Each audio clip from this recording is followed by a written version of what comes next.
So hello friends, welcome back to exam history classes.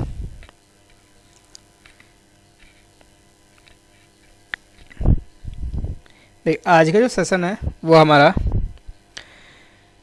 History से होने वाला है और हिस्ट्री में भी हम मॉडर्न इंडिया को स्टार्ट कर रहे हैं। और मॉडर्न इंडिया में भी हम फर्स्ट टॉपिक आपको थंबनेल पर भी देखा होगा और आपको यहाँ पर मिल रहा होगा कि भारत में यूरोपीय कंपनियों का आगमन। जिस तरह से भारत में यूरोपीय जो कंपनियाँ आई थी, भारत में जो 15वीं शताब्दी के उत्तरार्ध में ये जो यूरोपीय कंपनियाँ थी वो भारत, उनका जो क्रम था वो भारत में आने का क्रम स्टार्ट होता है। और वहीं से फिर हमारे देश में पुर्तगाल आते हैं, अंग्रेज़ आते हैं, डच आते हैं, डेनिस, फ्रांसीस और उसके बाद में स्वीडिश। तो इस तरह से क्रम वाइज हमारे देश में ये यूरोपीय कंपनियाँ आती हैं और आने के बाद अपना यहाँ पर व्यापार भी करते हैं और साथ ही साथ अपने हमारे यहाँ के जो क्षेत्र होते हैं उन क्षेत्रों पर भी अपना उत्तराधिकार कर लेते हैं। तो भारत में यूरोपीय कंपनियों के आगमन में हम जो पहला ये सेशन है इसमें हम लगभग 65 अराउंड क्वेश्चंस देखेंगे और ये सभी एमसीक्यू टाइप होंगे। ठीक है, एमसीक्यू टाइप होंगे सभी क्वेश्चंस और आंसर हम साथ के साथ देखेंगे, कुछ एक्सप्लेनेशन भी करेंगे जिससे कि आपको और ज़्यादा फैक्ट क्वेश्चन के बारे में मालूम पड़ सके। तो चैनल पर पहली बार विजिट करें तो प्लीज़ चैनल को सब्सक्राइब करें, क्योंकि सब्सक्राइब करेंगे और व्यू होंगे तो हमारा मोटिवेशन बढ़ता है और उससे हम आगे की वीडियो को लाने के लिए अग्रसर रहेंगे, हमें मोटिवेशन मिलेगा। तो भारत में यूरोपीय कंपनियों का आगमन अगर मैं थोड़ा सा संक्षिप्त में आपको बताऊं तो सबसे पहले भारत में यूरोपीय जो कंपनियां आई थी तो सबसे पहले आए थे पुर्तगाल। ठीक है, पुर्तगाल आए थे और पुर्तगाल जो आए थे ये है ना 1498 यानी कि 1498 ईस्वी में भारत में पुर्तगाल आए थे। वो पुर्तगाल के रूप में एक यात्री, एक जो नाविक था उसका नाम था वास्को डी गामा। ठीक है, वास्को डी गामा था और वास्को डी गामा ही हमारे देश में सबसे पहले ही आया था। तो उसी से रिलेटेड क्वेश्चंस हम स्टार्ट कर रहे हैं। और पहला क्वेश्चन, वर्ष 1498 में किस पुर्तगाली अन्वेषक ने यूरोप से भारत के लिए एक समुद्री मार्ग की खोज की थी? तो कुछ फैक्चुअल देख लेते हैं। तो सबसे पहले ये 1498 में आता है, कौन नाम है इसका, कौन? तो आंसर इसका होगा वास्को डी गामा। सबसे पहला आंसर होगा वास्को डी गामा। कब आता है ये? तो ये 17 मई, ठीक है ना, 17 मई 1498, 1498 को ये भारत आता है। ठीक है, भारत में भी आता है तो कहाँ पर? एक समुद्री मार्ग के द्वारा आता है और भारत में केरल में। ठीक है, केरल में आता है और केरल में आने के बाद यहीं पर एक केरल का एक तट है जिसे हम कप्पड़, ठीक है, कप्पड़ या कालीकट, ठीक है, वहाँ पर यह आकर के उतरता है और वहाँ पर ही वहीं पर एक कालीकट का एक राजा है जिसका नाम है जमोरिन। और जमोरिन जो है इसका स्वागत करता है, वहाँ वेलकम करता है। और उसके बाद ठीक है, तो ये था। और उसके बाद में एक दूसरा यात्री भी आता है और दूसरा जो यात्री वो उसका नाम था, उसका नाम याद रखेंगे, पेड्रो एल्ब्रेज कैम्ब्राल। ठीक है, पेड्रो एल्ब्रेज कैम्ब्राल है।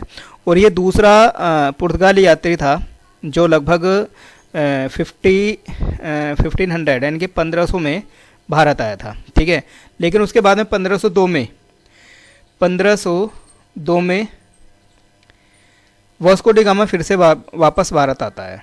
ठीक है, वापस भारत आता है। तो इस क्वेश्चन का जो सही आंसर होगा वास्को डी गामा होगा। देखिए पेन मेरा थोड़ा प्रॉपर नहीं चल रहा है, प्रॉपर काम नहीं कर रहा है, तो जिस वजह से थोड़ी प्रॉब्लम है। सॉरी, वैसे मैं बोल ही रहा हूँ तो आप वहाँ से सुन सकते हैं। तो पहला क्वेश्चन का answer Vasco da gamma. Second question है, भारत की तरफ आने वाले समुद्री मार्ग की खोज किसने की? देखिए क्वेश्चन वही है लेकिन क्वेश्चन की फॉर्म को चेंज कर दिया गया है। क्वेश्चन वही है लेकिन क्वेश्चन की फॉर्म को चेंज कर दिया, उसका पूछने का तरीका अलग कर दिया कि भारत की तरफ आने वाले समुद्री मार्ग की खोज किसने की थी, है ना? तो Columbus, Vasco da gamma, Galileo या फेरांडोस? तो ऑफकोर्स सही आंसर ऑप्शन नंबर बी होगा, इनकी वास्को डी गामा होगा, है ना, वास्को डी गामा होगा। Question answer B is the correct answer.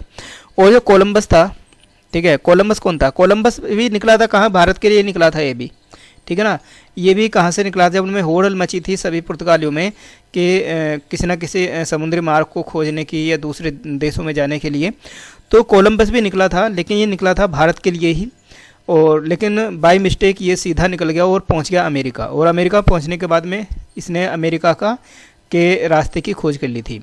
लेकिन जो वास्को डी गामा था, वास्को डी गामा जब भारत आया था तो अफ्रीका में एक अफ्रीका आया, और अफ्रीका में एक हमारे एक गुजराती का एक पथ प्रदर्शक बोलते हैं उसको, था एक अब्दुल मनीज़, और उसी की सहायता से भारत पहुंचता है वास्को डी गामा, ठीक है। डेट भी याद रखेंगे, 17 मई 1498 को ये कहाँ आता है कि कालीकट जो बंदरगाह है केरल में, वहाँ पर उतरता है, और वो हिंदू शासक है जमोरिन कालीकट का, और वो इसका वेलकम करता है, ठीक है। अगला क्वेश्चन है वास्को डी गामा भारत कब आया था? तो वास्को डी गामा भारत कब आया था? तो बताया 17 मई 1498 बताया है। तो सही आंसर ऑप्शन नंबर क्या होगा? बी होगा यहाँ पर भी, ठीक है। Option number B is the correct answer होगा। देखिए रिवीजन पर्पज से ये वीडियो है, और रिवीजन के आधार पर आप पूरा ये कवर कर सकते हैं। देखिए भारत के लिए समुद्री मार्ग की खोज का श्रेय जाता है, फिर से वही क्वेश्चन है, लेकिन यहाँ पर नाम नहीं दिया है, फ्रांसीसी दिए हैं, डच दिए हैं, पुर्तगाली दिया है और अंग्रेज़ों को। तो सही आंसर क्या होगा? सही आंसर ऑप्शन नंबर सी होगा, यानी कि पुर्तगालियों को। भारत के लिए जो समुद्री मार्ग की जो खोज की थी का जो श्रेय जाता है वो किसको जाता है? पुर्तगालियों को। पुर्तगाली यही नहीं, पुर्तगाली हमारे देश में बहुत सारी चीज़ें लेके आए हैं। पुर्तगाली जो थे वो हमारे देश में इन्होंने समुद्री मार्ग की खोज तो की ही, लेकिन इसके साथ में जो भारत में जो पहला प्रिंटिंग प्रेस लगाया था ना, पहला प्रिंटिंग प्रेस जो होता है कि छापखाना, वो भी 1556 में, है ना। 1556 में किसने लगाया था? वो पुर्तगाली ही लेकर के आए थे सबसे पहले, है ना। चलिए नेक्स्ट क्वेश्चन। फ्रांसीसी खोजकर्ता वास्को डी गामा पहली बार समुद्र के रास्ते भारत में कहाँ उतरा था? तो कप्पड़ केरल, अलीबाग महाराष्ट्र, मारीमार मीरामार गोवा, या फिर मांडवी गुजरात। सही आंसर ऑप्शन नंबर ए होगा, यानी कि ये आया था कब? 1498 में जब आया था केरल, यानी कि केरल तट पर उतरा था ये, ठीक है। मैं थोड़ा चेंज कर रहा हूँ इसको, हाईलाइट कर रहा हूँ, ठीक है। तो ऑप्शन नंबर जो यहाँ पर ए है ये करेक्ट आंसर होगा, ठीक है। चलिए अगला क्वेश्चन। वास्को डी गामा का कालीकट में स्वागत किया था, सभी आंसर जानते होंगे, कौन है? हिंदू शासक है एक, कौन? जमोरिन है। तो ऑप्शन नंबर जो डी है यहाँ पर वो करेक्ट आंसर होगा, ठीक। चलिए अगला क्वेश्चन। भारत आने वाले प्रथम यूरोपीय कौन थे? पहले यूरोपियन कौन थे? यहाँ पर भी यही क्वेश्चन पूछा गया कि पहले यूरोपियन कौन थे? तो ब्रिटिश थे, डच थे, फ्रांसीसी थे, या फिर पुर्तगाली थे। सही आंसर ऑप्शन नंबर डी यानी कि पुर्तगाली ही होगा, कि पुर्तगाली ही थे जो भारत सबसे पहले भारत आए थे। ये इनके देखिए सबसे पहले आए हैं 1498 में ये भारत आए हैं, लेकिन सबसे बाद में गए भी हैं यहाँ से, ठीक है। सब कब गए हैं? 1961 में, 1961 में यहाँ से गए हैं छोड़ करके।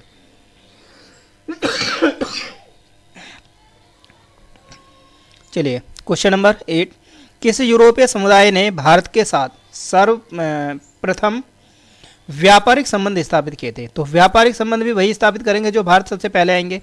तो सबसे पहले भारत कौन आए हैं? पुर्तगाली आए हैं। तो पुर्तगालियों ने ही सबसे पहले भारत के साथ में व्यापारिक संबंध स्थापित किए हैं, ठीक है, सबसे पहले। क्योंकि पुर्तगालियों ने 1503 में, है ना, कोचीन में अपनी पहली फैक्ट्री लगाई थी, और 1505 में इन्होंने दूसरी फैक्ट्री लगाई थी, वो लगाई थी कन्नूर में, ठीक है। दोनों चीज़ों को आपको याद रखना है।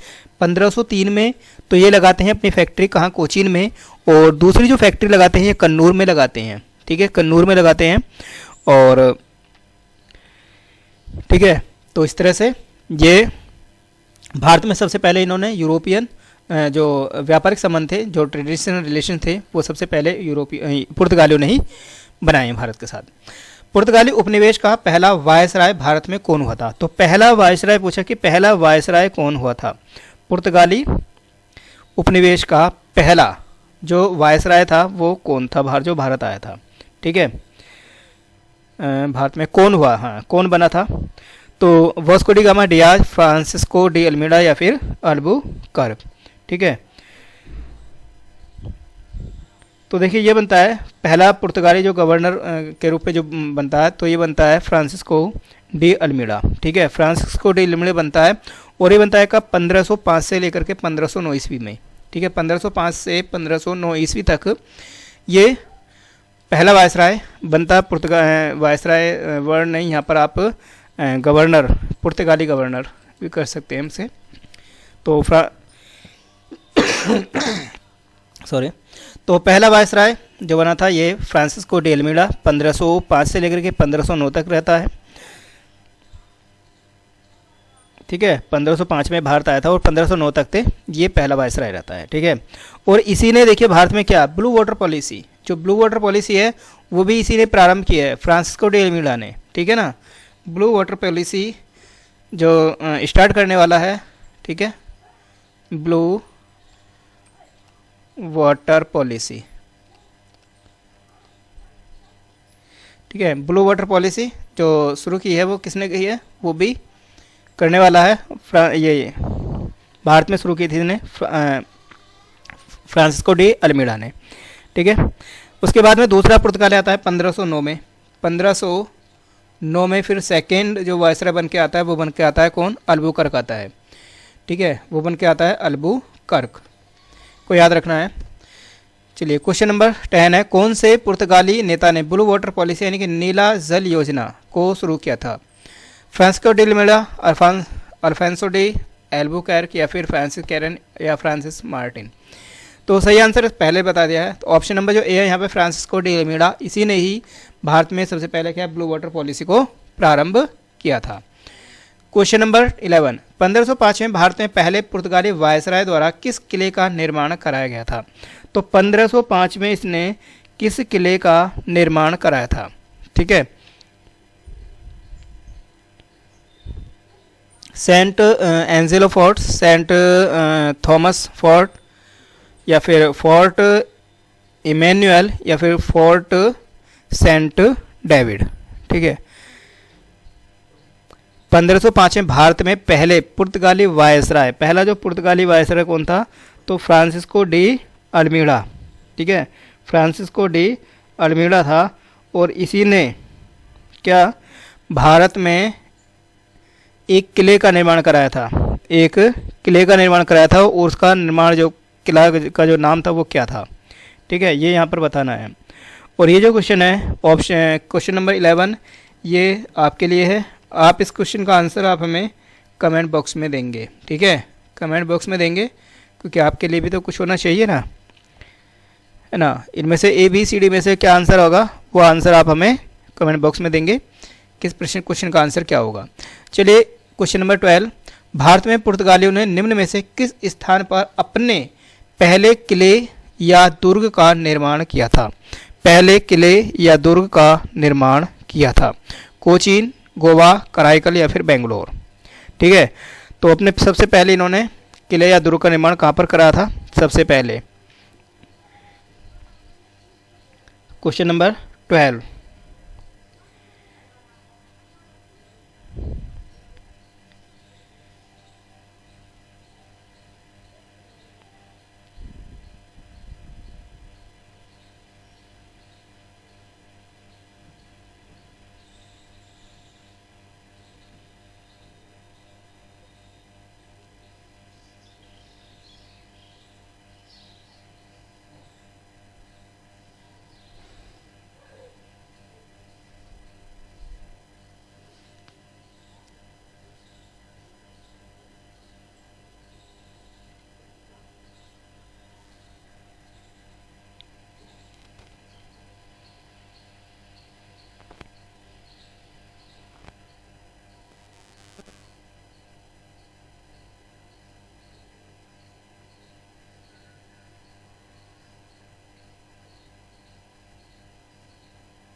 तो क्वेश्चन नंबर 12 का सॉरी हाइलाइटर। तो पुर्तगालियों ने निम्न में से किसी स्थान पर अपने पहले किले या दुर्ग का निर्माण कराया था? पहला किला या दुर्ग का जो निर्माण कराया था ये कहाँ पर कराया था? कोचीन में कराया था। ऑप्शन नंबर ए जो होगा यहाँ पर करेक्ट आंसर होगा कोचीन में। इसे क्वेश्चन नंबर 11 जो था वो आपके लिए था, तो उस क्वेश्चन का आंसर आप हमें देंगे कि वो कोचीन में ही बनाया था, लेकिन कौन सा किला था उस किले का नाम बताना है। ठीक है, अगला क्वेश्चन है किस आंदोलन ने गोवा में पुर्तगाली राज्य को समाप्त करने में महत्वपूर्ण भूमिका निभाई थी? किस आंदोलन ने गोवा में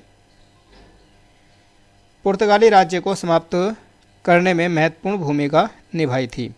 ठीक है, जो 1961 में जब पुर्तगाली गोवा को छोड़ करके यहाँ से गए थे, तो कौन सा वो एक आंदोलन?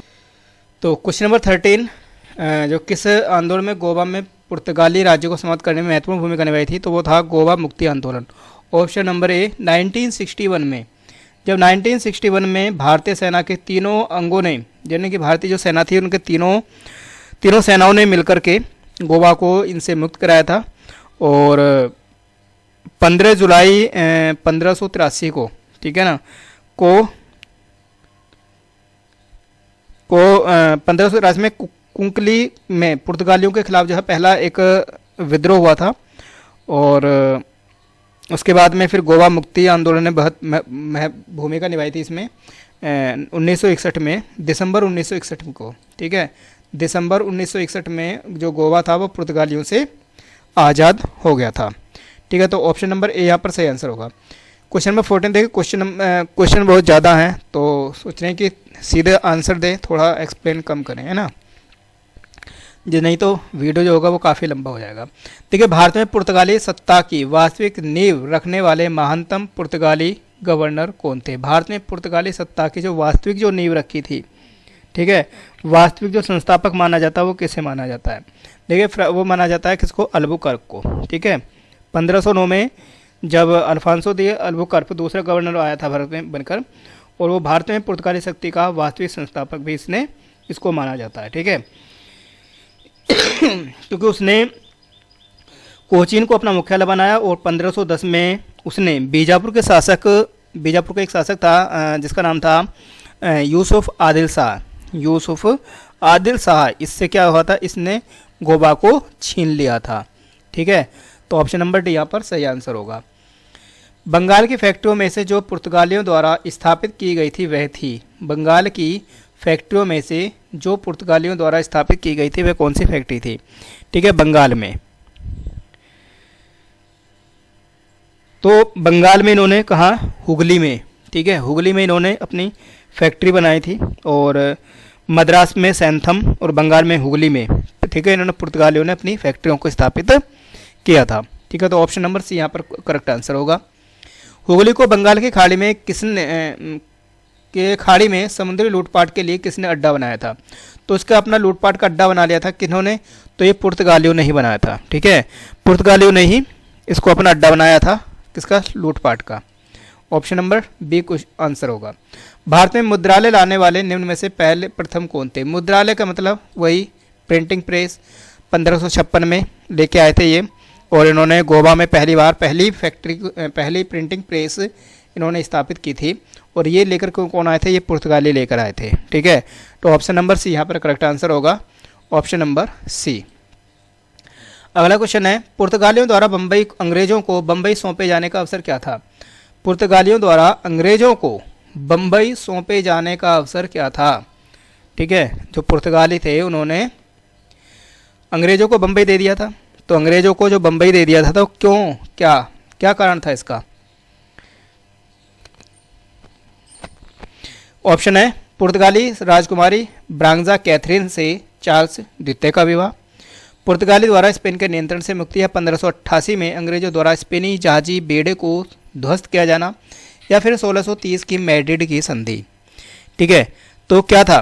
देखिए, क्या हुआ था कि 1661 में, है ना, ये बात याद रखेंगे, 1661 में पुर्तगालियों ने अपनी जो राजकुमारी थी, और राजकुमारी का क्या नाम था? उसका नाम था कैथरीन ऑफ ब्रेग्जा, ब्रैंजा कैथरीन, ठीक है ना, ब्रैंजा कैथरीन था। और इसका जो विवाह था वो कहाँ, इसका विवाह ब्रिटेन के जो चार्ल्स राजा था, चार्ल्स द्वितीय, उसके साथ में इनका विवाह कर दिया। और विवाह करने के बाद में इन्होंने बम्बई को किसको दहेज में दे दिया था, अंग्रेजों को। बम्बई को दहेज में दे दिया था किसको, अंग्रेजों को। तो ऑप्शन नंबर यहाँ पर जो ए है वो इसका सटीक आंसर होगा कि पुर्तगाली राजकुमारी ब्रांजा कैथरीन से चार्ल्स द्वितीय का विवाह होना ही पुर्तगाली द्वारा अंग्रेजों को बम्बई सौंपे जाने का एक अवसर था, ठीक है।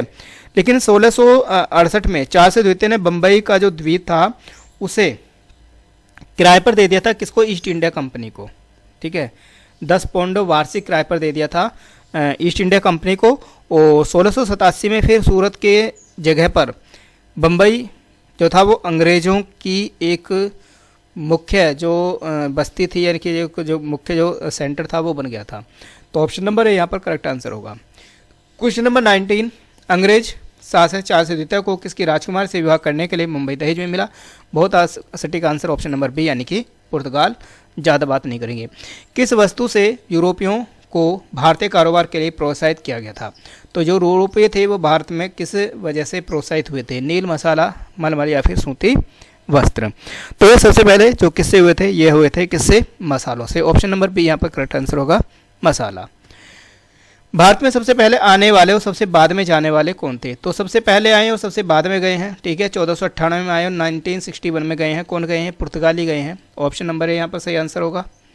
भारत के साथ व्यापार के लिए सबसे पहले संयुक्त पूंजी कंपनी किन लोगों ने आरंभ की थी।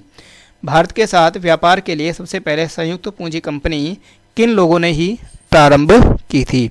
तो ये किन्होंने प्रारंभ की थी सबसे पहले, तो ये की थी संयुक्त पूंजी जो कंपनी थी, इन्होंने किसने शुरू किया था।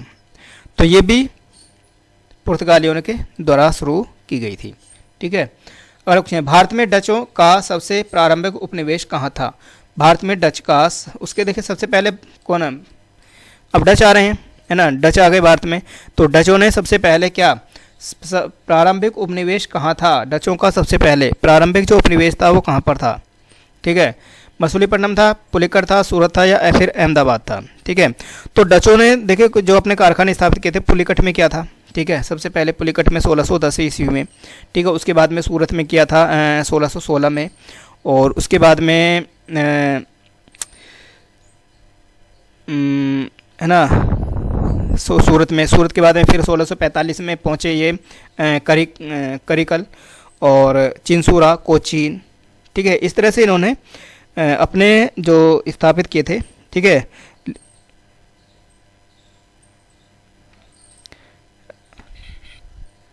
नहीं सॉरी, भारत में डच का सबसे प्रारंभिक उपनिवेश, सॉरी, तो इस क्वेश्चन का आंसर जो होगा मसूलीपट्टनम होगा, ठीक है। मसूलीपट्टनम में, ठीक है, सबसे पहले इन्होंने डचों ने अपना कारखाना बनाया था, ठीक है। सबसे पहला कारखाना डचों ने बनाया था, कहाँ पर, मसूलीपट्टनम में। ऑप्शन नंबर जो ए है यहाँ पर करेक्ट आंसर होगा, ऑप्शन नंबर ए, यानी कि 1605 में बनाया था ये, ठीक है। 1605 में बनाया था। और जो पुलिकट था, पुलिकट में 1610 में बनाया था। उसके बाद में 16 चलिए अगला क्वेश्चन, निम्न में से किस स्थानों पर डचों ने अपने प्रारंभ व्यापारिक अड्डे स्थापित किए। तो अपने व्यापारिक अड्डे जो स्थापित किए थे कहाँ पर किए थे, सूरत, भरूच, आगरा, नागपट्टनम, चिंसूरा, मछलीपट्टनम, कोचीन, अहमदाबाद, पटना और उपरोक्त सभी। तो कहाँ पर इन्होंने अपने व्यापारिक अड्डे स्थापित किए थे, ठीक है। तो देखिए डचों ने, है ना, डचों ने देखिए कोचीन में भी किए थे डचों ने, ठीक है। करिकल में भी किए थे और चिंसूरा में भी किया था, सूरत में भी,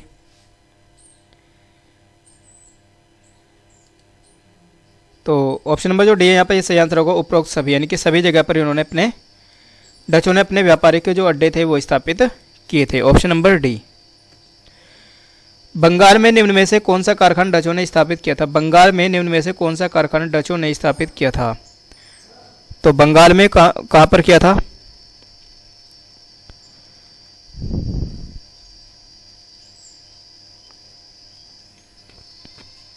तो पहले इन्होंने किया था कहाँ पर, पहले जो फैक्ट्री जो स्थापित की थी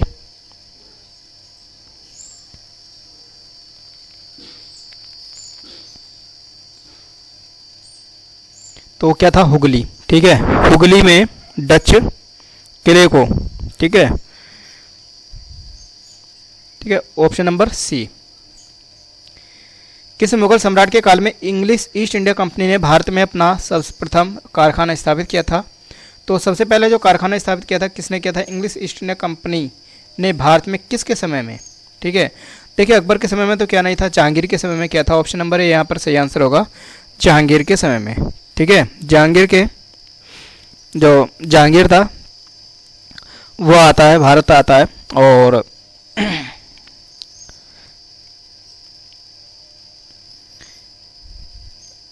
जहांगीर के समय में भारत आते हैं। और आने वाला कौन? देखिए इंग्लैंड का जो राजा था जेम्स प्रथम का जो दूत था कैप्टन हॉकिंस, वो भारत आता है। हेक्टर नाम का एक जहाज़ था, उससे आता है, भारत आता है और सूरत आया। और सूरत आने के बाद में वो जहांगीर के दरबार में जाता है, आगरा पहुंचता है और वहाँ उससे फ़ारसी में ही बात करता है ना, जहांगीर से फ़ारसी में ही बात करता है। तो इस बात से जो जहांगीर है वो काफ़ी खुश हो जाता कि भाई एक जो अंग्रेज़ है, एक गोरा है, वो एक इंग्लिश जो है वो फ़ारसी में बात कर रहा है, तो वो उससे खुश हो जाता है। और खुश होने के बाद में उसे क्या करता है, वो 400 का मनसब दे देता है और इंग्लिश खान की उपाधि भी उसे दे देता है। ठीक है, और अंग्रेज़ों ने अपने जो भारत में जो अपनी पहली व्यापारिक जो कोठी बनाई थी वो 1611 में मसूलीपट्टनम में स्थापित की थी, है ना, मसूलीपट्टनम में स्थापित की थी, और सबसे पहले जहांगीर के समय में। भारत का वास्तव उसमें कौन था जब ब्रिटेन की ईस्ट इंडिया कंपनी की स्थापना हुई थी? देखिए यहाँ पर पूछा है ब्रिटेन की ईस्ट इंडिया कंपनी की स्थापना होती है। जब स्थापना होती है उस समय पर भारत का जो बादशाह है उस समय अकबर है। ठीक है, लेकिन जब अकबर के बाद में जब ये ईस्ट इंडिया कंपनी जब भारत आते हैं तो उस समय कौन बनता है? उस समय जहांगीर रहता है। ठीक है, option number C correct answer होगा। ईस्ट इंडिया कंपनी के निर्माण के समय इंग्लैंड का शासक था। ईस्ट इंडिया कंपनी के निर्माण के समय, जिस समय ईस्ट इंडिया कंपनी की स्थापना होती है तो उस समय इंग्लैंड का जो शासक है वो कौन है? तो उस समय इंग्लैंड की जो शासक है वो है महारानी एलिजाबेथ। ठीक है, महारानी एलिजाबेथ है, ऑप्शन नंबर ए यहाँ पर सही आंसर होगा। और महारानी एलिजाबेथ ने ही 31 दिसंबर 1600 को, ठीक है, 1600 में कंपनी को पूर्व के जो देश हैं उनके साथ में 15 साल के लिए अधिकार पत्र प्रदान किया था व्यापार करने के लिए। ठीक है, तो ऑप्शन नंबर ए यहाँ पर करेक्ट आंसर होगा। ईस्ट इंडिया कंपनी का गठन किस वर्ष ईस्वी में हुआ था? सन 1600 में हुआ था, option number C correct answer होगा। अंग्रेजी यानी कि ईस्ट इंडिया कंपनी ने खुद को भारत में के दौरान स्थापित किया था? के दौरान भारत में जो स्थापित किया था, किस समय में किया था? ठीक है, तो 1600 से 1612 के बीच में। ठीक है, 1600 से 1612 के बीच में इन्होंने अपने आप को भारत में स्थापित कर लिया था। ठीक है, 1600 में भारत में व्यापार चौकियों की स्थापना के लिए ने ईस्ट इंडिया कंपनी को अधिकार दिया। ईस्ट इंडिया कंपनी को अधिकार भारत में व्यापार चौकी, जो व्यापार चौकी थी, है ना, उनके लिए, जो किसके लिए के लिए ईस्ट इंडिया कंपनी को अधिकार दिया था?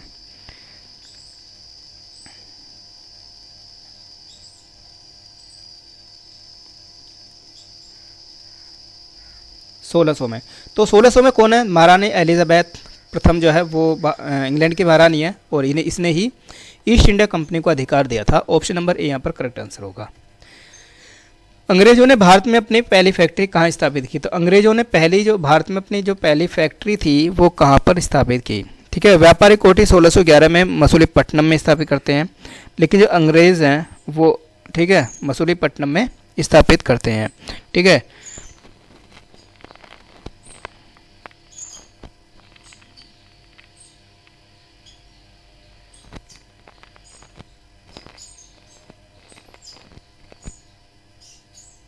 तो पहली फैक्ट्री कहाँ स्थापित की थी? बम्बई, सूरत, सुतनती या फिर मद्रास, है ना। तो यहाँ पर जो सही आंसर होगा वो उसका आंसर होगा यहाँ पर मसूलीपट्टनम ही होगा सही आंसर, है ना।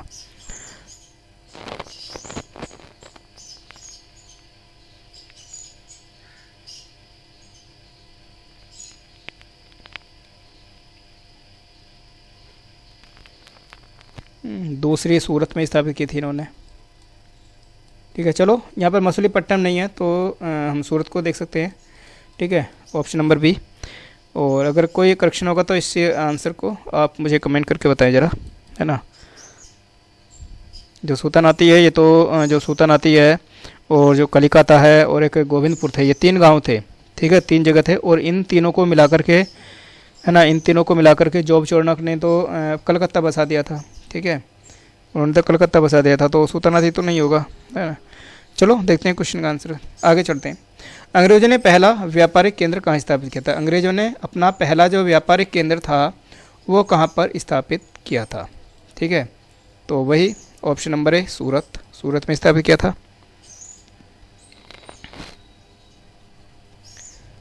वर्ष 1613 में ईस्ट इंडिया कंपनी को कहाँ एक कारखाना यानी कि व्यापार स्थापित करने की अनुमति मिली थी? 1613 में, ठीक है, 1613 में इन्होंने कहाँ पर अपनी फैक्ट्री को स्थापित करने की इन्हें क्या मिली थी? परमिशन मिली थी। कहाँ पर? मद्रास, बेंगलोर, मछलीपट्टनम या फिर सूरत। तो सही आंसर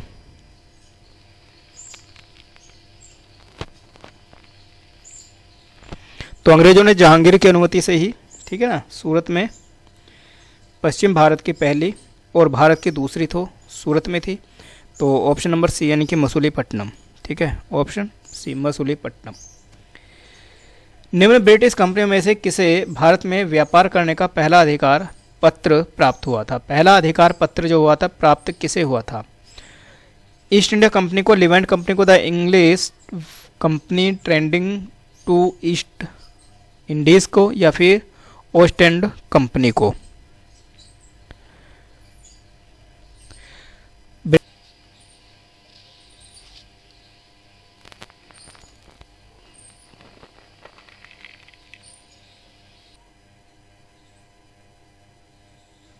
मस, अ, मस,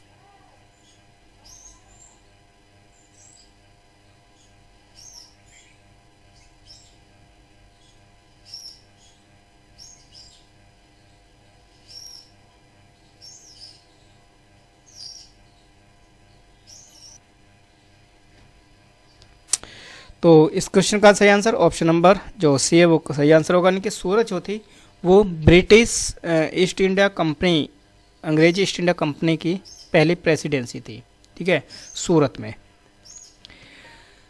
ईस्ट इंडिया कंपनी ने मद्रास को पट्टे पर किस वर्ष में प्राप्त किया?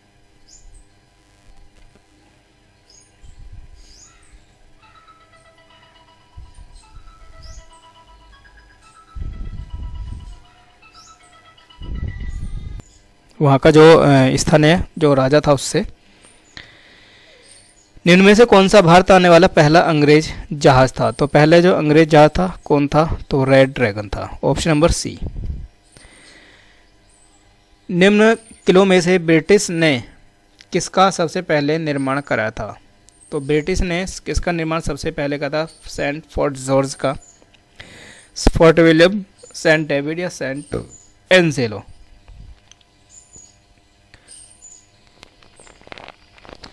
तो 1639 में जब फ्रांसिस डे नाम का एक अंग्रेज ने चंद्रगिरी के राजा से मद्रास को पट्टे पर प्राप्त किया था, तो वहाँ पर फोर्ट सेंट जॉर्ज की स्थापना की थी, फोर्ट सेंट जॉर्ज की स्थापना की थी।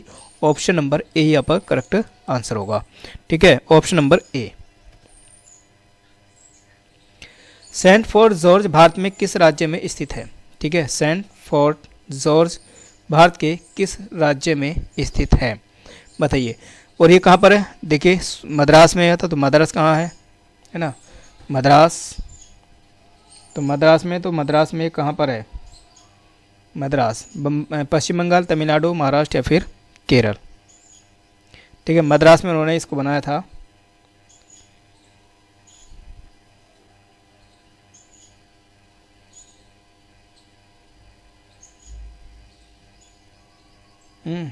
यानी कि चेन्नई।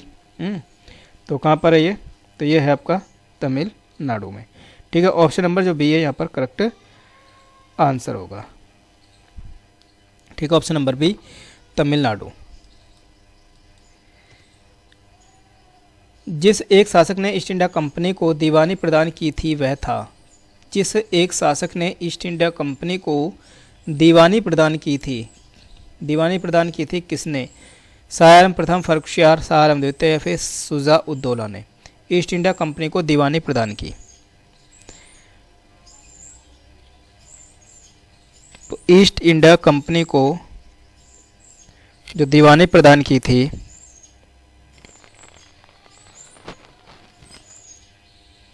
कौन था?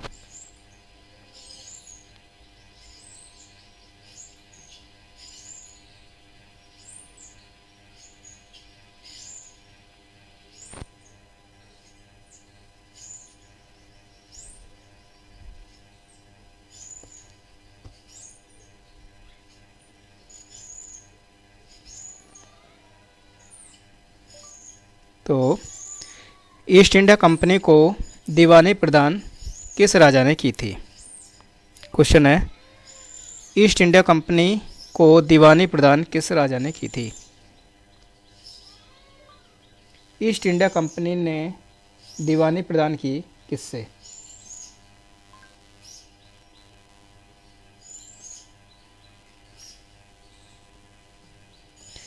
तो सही आंसर शाह आलम द्वितीय होगा, ऑप्शन नंबर सी, शाह आलम द्वितीय। ठीक है, ऑप्शन नंबर जी सी यहाँ पर करेक्ट आंसर होगा, शाह आलम द्वितीय। जो मुगल बादशाह शाह आलम द्वितीय था उसने क्या 1764 की लड़ाई में, कब? बक्सर की लड़ाई में ईस्ट इंडिया कंपनी को दीवानी अधिकार प्रदान किए थे। ठीक है, 1764 में जब बक्सर की लड़ाई हुई थी। तो ऑप्शन नंबर सी यहाँ पर करेक्ट आंसर होगा। सम्राट शाह आलम द्वितीय ने ईस्ट इंडिया कंपनी को बंगाल, बिहार और उड़ीसा की दीवानी प्रदान की। बंगाल, बिहार और उड़ीसा की दीवानी प्रदान की थी।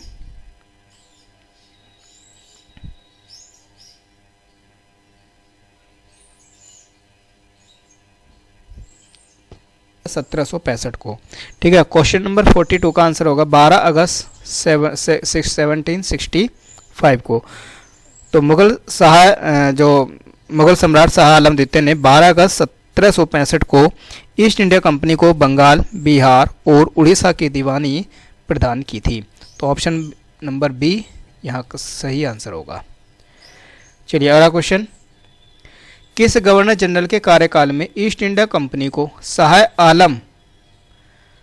शहनशाह शाह आलम द्वारा बंगाल, बिहार और उड़ीसा में दीवानी अधिकार दिए गए? किस गवर्नर जनरल के कार्यकाल में? तो 1764, ठीक है ना, जब 1764 में बक्सर का युद्ध होता है, तो बक्सर के युद्ध में कौन उस समय तो अंग्रेजी जो सेना था उसका जो नेतृत्व हेक्टर मुनरो ने किया था।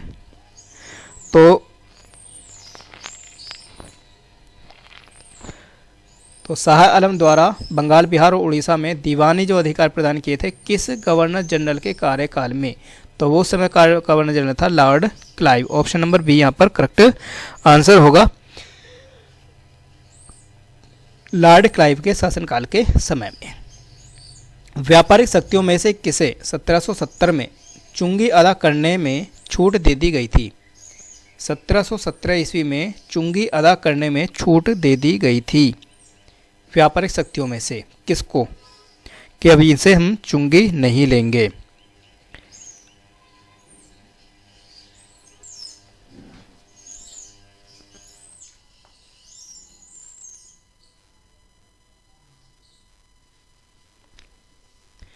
तो निम्न में से किस अंग्रेज अधिकारी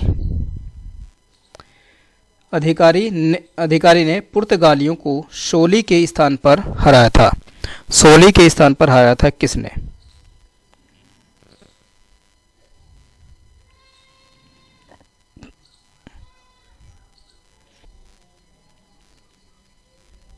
तो ये था थॉमस बेस्ट, यानी कि ऑप्शन नंबर ए यहाँ पर करेक्ट आंसर होगा, थॉमस बेस्ट था और इसी को सोली में इसको हराया था। बेदरा के युद्ध में अंग्रेजों ने किसकी शक्ति को कुचल डाला था? बेदरा के युद्ध में अंग्रेजों ने किस शक्ति को कुचल डाला था? तो किसकी शक्ति बेदरा के युद्ध में? तो डचों के बीच हुआ था।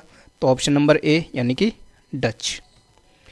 47 में प्रारंभ में ब्रिटिश ईस्ट इंडिया कंपनी का लक्ष्य था। प्रारंभ में ईस्ट इंडिया कंपनी का जो लक्ष्य था वो क्या था? तो ये केवल व्यापार ही करना चाहते थे, भूभाग नहीं चाहते थे, यानी कि यहाँ पर बसना नहीं चाहते थे, रहना नहीं चाहते थे कि वहीं पर रह करके व्यापार करेंगे। लेकिन बाद में उनका व्यापार वो बदल गया और पहला इनका व्यापार और भूभाग नहीं। ऑप्शन नंबर ए यहाँ पर करेक्ट आंसर होगा। किसे भारत में फ्रांसीसी कंपनी का संस्थापक माना जाता है? किसे भारत में फ्रांसीसी कंपनी का संस्थापक माना जाता है? तो फ्रांसीसी कंपनी का जो शासक है वो किसे माना जाता है? तो जो कोलबर्ट है, कोलबर्ट को भारत में फ्रांसीसी कंपनी का क्या फाउंडर माना जाता है? तो ऑप्शन नंबर सी यहाँ पर करेक्ट आंसर होगा। तो फ्रेंच ईस्ट इंडिया कंपनी, ठीक है ना, फ्रेंच जो ईस्ट इंडिया कंपनी थी की स्थापना इस साल हुई, किस साल हुई थी? तो इसकी जो स्थापना हुई थी वो 1664 में हुई थी। फ्रेंच ईस्ट इंडिया कंपनी की जो स्थापना हुई थी वो 1664 में हुई थी। ऑप्शन नंबर बी यहाँ पर सही आंसर होगा। क्वेश्चन नंबर 50 है, ब्रिटिश ईस्ट इंडिया कंपनी संस्थापित हुई थी किसके काल में? पूछा है लुई 13वें के शासनकाल में, 14वें के में, 15वें के में या फिर 16वें के में। तो फ्रांसीसी ईस्ट इंडिया का जो कंपनी थी जो इसको स्थापित किया गया था, तो लुई 14वें के स्थान के शासनकाल में इसको स्थापित किया गया था। Option number B is the correct answer. Bharat में पहली फ्रेंच फैक्ट्री कहाँ स्थापित की गई? भारत में पहली जो फ्रेंच फैक्ट्री थी वो कहाँ पर स्थापित की गई थी? पहली जो फ्रेंच फैक्ट्री थी तो ये भी कहाँ थी? सूरत में थी। ऑप्शन नंबर ए यहाँ पर सही आंसर होगा।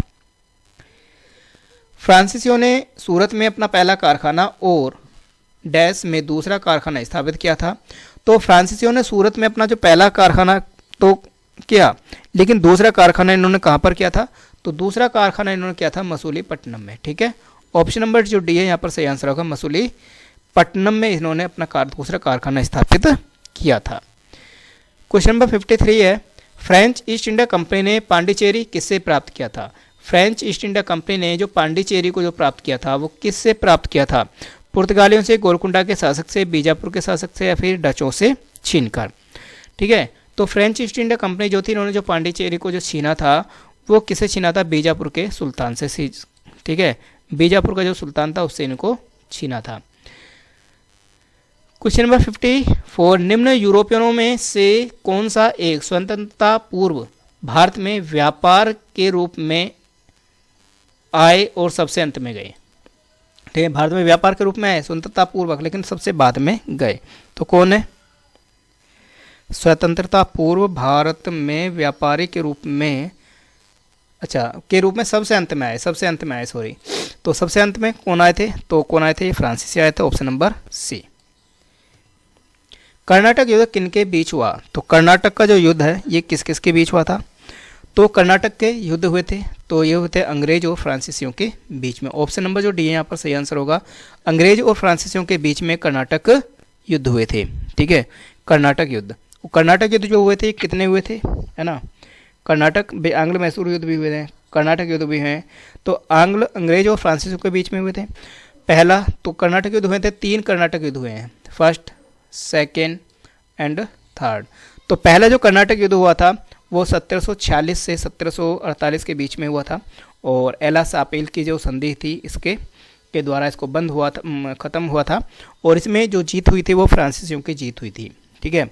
सेकंड जो हुआ था वो 1749 से लेकर के 54 तक चला था, और जो पांडिचेरी की संधि के साथ समाप्त हुआ 1755 में, और इसमें अंग्रेज़ों का जो प्रभाव था वो काफ़ी बढ़ गया था।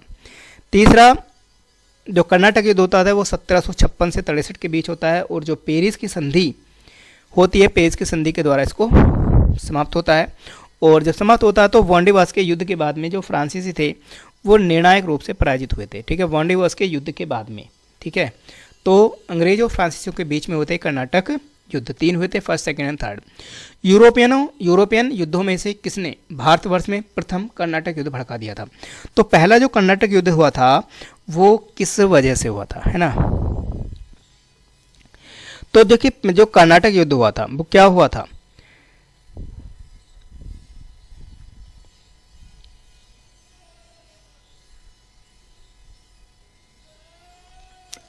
तो ऑप्शन ए, बी, सी और डी है। तो किस वजह से? ऑस्ट्रिया के उत्तराधिकार का युद्ध, स्पेन का उत्तराधिकार युद्ध, डिवोल्यूशन युद्ध, या फिर फ्रांस प्रशांत युद्ध, फ्रांस या फ्रांसीसियों के बीच का युद्ध क्या था? तो देखिए जो ऑस्ट्रिया है, ऑस्ट्रिया में जो उत्तराधिकार का युद्ध चल रहा था, तो उसी के कारण हमारे देश में भी हमारे यहाँ पहला जो कर्नाटक युद्ध है ये हुआ था, ठीक है। 57 है, कर्नाटक के नवाब पद के लिए फ्रांसीसियों ने किसकी सहायता की? कर्नाटक के नवाब पद के लिए फ्रांसीसियों ने किसकी सहायता की थी? तो ये किसकी सहायता की थी? तो चंदा साहब की सहायता की थी इन्होंने।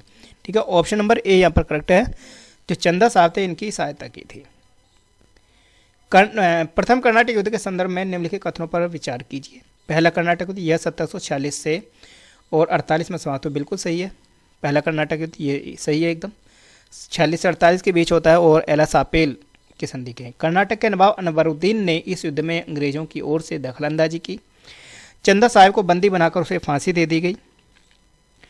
चंदा साहब को बंदी बनाकर उसे फांसी दे दी गई और युद्ध के उपरांत फ्रांसीसियों द्वारा मद्रास अंग्रेजों को वापस कर दिया गया। तो उपयुक्त कथनों में से कौन सी सही है? तो यहाँ पर सही पूछा है कि कौन से सही है। तो यहाँ पर देखिए पहला कथन वो सही है और कर्नाटक के नवाब अनवरुद्दीन ने इस युद्ध में अंग्रेजों की ओर से दखलंदाजी की थी, बिल्कुल की थी। और चंदा साहब को बंदी बनाकर उसे फांसी दे दी गई थी, नहीं ये गलत है, ऑप्शन नंबर सी यहाँ पर गलत ही दिया है। और युद्ध के बाद फ्रांसीसियों द्वारा मद्रास अंग्रेजों को वापस कर दिया गया था, ये भी सही है। तो यहाँ पर 1, 2 एंड 4 जो कथन है ये यहाँ पर बातें तीनों सही हैं। 1, 2 एंड 4, 1, 2 और 4 ये यहाँ पर सही है।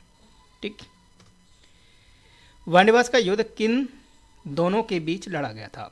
वांडीवास का युद्ध, ठीक है, वांडीवास का युद्ध होता 1760 में होता है वांडीवास का युद्ध। तो ये किस किस के बीच में हुआ है?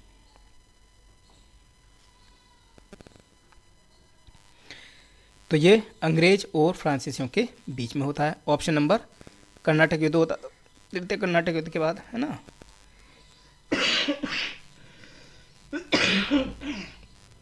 सॉरी। निम्नांकित युद्धों में से किस एक ने भारत में फ्रेंच के भाग्य का निर्णय कर दिया? फ्रेंच के भाग्य का निर्णय कर दिया था किस युद्ध के द्वारा? तो ये था फ्रेंच का वांडीवास का युद्ध, 1760 का वांडीवास का युद्ध। ठीक है।